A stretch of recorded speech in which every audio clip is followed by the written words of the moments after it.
Climate change is one of the most pressing challenges of the 21st century. Its effects we have already seen. Sandy was an example. Man's actions in the coming decades will determine the increase in global temperature. And just 2 degrees up or down portray two completely different worlds. Climate change isn't primarily an environmental issue. Climate change is an economic issue. It's a food security issue. It's a foreign relations issue. It's an economic issue.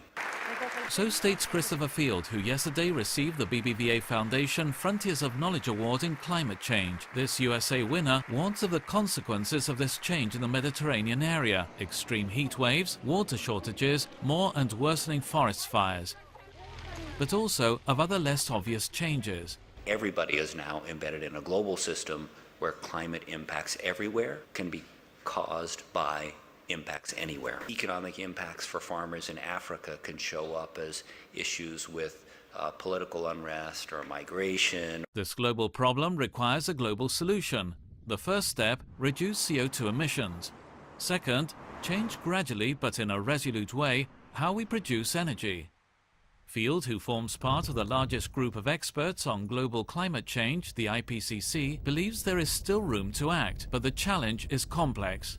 It's going to require decades of sustained investments, and we will continue to need some fossil resources into the second half of the century.